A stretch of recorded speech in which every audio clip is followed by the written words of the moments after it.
Thank you very much, Acting Speaker. And I note the member for Footscray said that the community of Footscray was robbed, and they've been robbed. And I feel sorry for those over in Footscray that they can't call 000 and get an answer to actually report the robbery, because 000 here in Victoria is continuing to fail.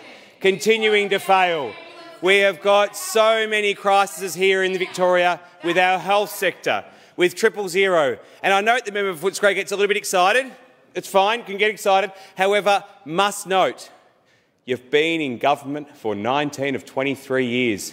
The Labor Party in Victoria has been in government that long. And when members of parliament from the West start to complain and whinge that they get ignored by governments, those in the North who turn around and talk about the funding they've missed out on, you have been in government for 19 of 23 years.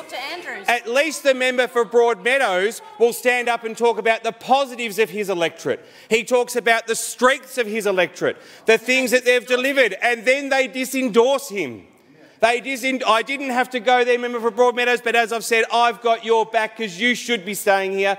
Some of those on the other side, far from. I know the member for Footscray didn't nod her head then. She obviously thinks you should be gone. So I will continue to say, though, what I will say, it is so important. Order. Touchy. Member for Footscray. Point of order, Acting Speaker. I would like the member to withdraw that comment. I'm a strong supporter of the member for Broadmeadows, and I think that that's an appalling thing for him to suggest during the debate.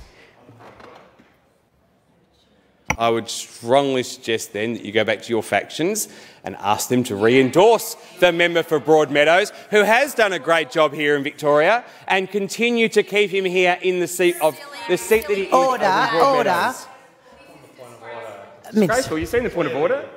Issues raised by the honourable member for Gembrook has nothing whatsoever to do with the motion before the House. Deals with internal political party matters and should be ruled out of order. If indeed you don't take the honourable member for Footscray's suggestion that she's taken offence, and ask the honourable member for Gembrook to withdraw.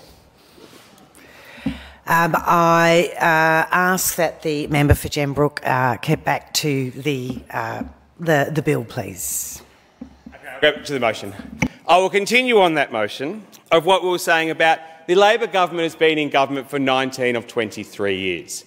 And I note so many on the other side have spoken about the inadequacies of funding that have happened in your own electorates. Yet you fail every step of the way to talk about the failures of Labor's investments, including major projects like Kooyurup Road in Pakenham, just outside my electorate, which the Labor Party went on the front page of every one of our local papers to brag what they were going to do, how they were going to deliver Kooyurup Road and make it safer. And since then, all we've seen, number one, when it went out for tender, it got to contract stage, the government withdrew their funding.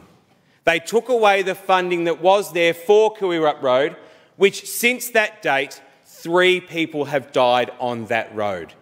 3 people have died on that road. The Labor Party never once apologised to those families, never once spoke to those families about the concerns that they were raising about how we can best fix that road. All they did was put a sign out and reduce the speed on 2 separate occasions rather than fixing the problem. And as we approach another election, as we get closer and closer to November 26, what do we find? Instead of the Labor Party fixing the problem, they're coming out with another commitment.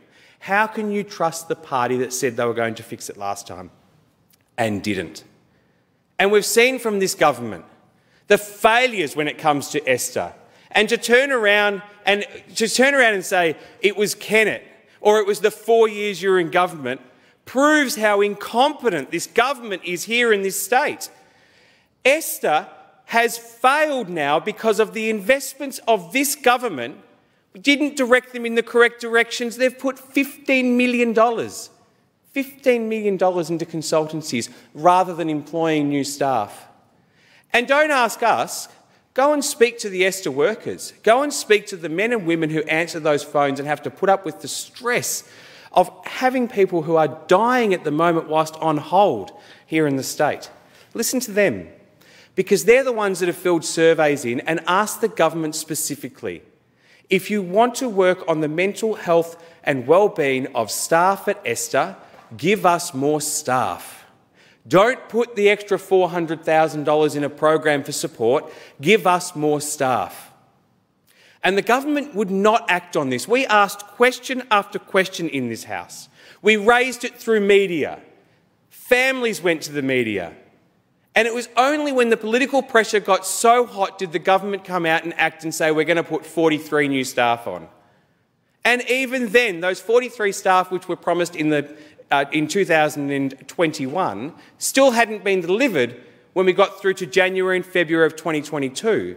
So what had the government done? They'd put it in contingencies for going forward, rather than actually funding the staff that were required for 000. And then they come out with a new media release to say we're now going to put more money into ESTA. How can this government be trusted to fix the system that they have broken? How can this government be ever trusted to fix a system that's not just impacting here in Victoria, it impacts every state in this country? When someone rings up and they dial 000 and it goes through to Telstra, Telstra now are concerned when they have to transfer it to Victoria, they will be kept on hold for up to 15 minutes, therefore can't take other calls to transfer in other states. Again, that's not us saying it. This is the Telstra operators now coming out and saying this. And I say to the members opposite, imagine when you're sitting there, someone dials 000 and it's supposed to be passed off within 5 seconds. Your job, your role is to ensure when they go, police, fire, ambulance, and in what state, it is transferred.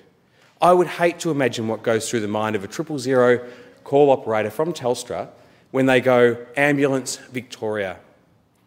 And then they see some of the outcomes that have happened from that, including what happened on 60 Minutes, where we saw a mother saying, breathe, Alicia, breathe. If you want to talk about fixing the systems and finding the ways to fix it, look at yourselves as a government. The Labor Party, who keep telling us in this place, every one of them gets up and talks about how proud they are of what they've delivered. Look at what you have done in this state, the failures that you have completed across the way, and now even the police are coming out and talking about the fact that the SAM model, or the staff allocation model, that was signed off by Daniel Andrews, the government now want to walk away from. And Daniel Andrews' argument for that is the SAM model didn't take into consideration COVID. Well, the SAM model takes into consideration everything that's happening in this state with growth, with crime statistics, with allocation of staff, with where crime is moving to or from, where it is reducing or increasing, where extra staff are required to ensure they can respond. And we're going to see more and more cases coming out now where people are calling 000 for police and they are desperate. If you're calling in a code 1 or a code 2, that means you're a victim of or witnessing something like an armed robbery. You want police there as quick as we can. Let me assure you, every member in this place, you've got a little alarm button in your office. If you press that, you want police there as quick as they can. Because you don't press that as a joke. You press it because it's serious. You would expect it, and it would probably be delivered to each and every one of the members of Parliament here. That needs to be the same expectation and delivery service for every person across Victoria, no matter where you live. The Labor government promised a police station in Clyde North, and to date, they still haven't bought the block of land. They still have not signed off. They've allocated the land, but there's no transaction, there's no signing of a contract, there is no way you can finish that in the committed time you promised before the next election. And we're going to see, again, a lack of staffing down there. Now, the roadworks down there prevents Narre Warren and Cranbourne police stations getting there in a reasonable time. So that means people in Clyde North are stranded. Not only do they have their phone reception issues, not only are they concerned when they call 000 that they may not get through, they now have the added concern of the Victoria Police may not be able to show up in an allocated time for something that's a code 1 or code 2. And the worst part about that, Acting Speaker, they will never know in the community how long the police took, because this government has never spoken about how quickly a police officer should and does respond across our state. There will be so much more to say on that as we go through the election. But for the government to come in here today with a motion to talk and bag the federal government, it's time you start looking at yourselves instead of being so arrogant for a government that's been in power for so long. The member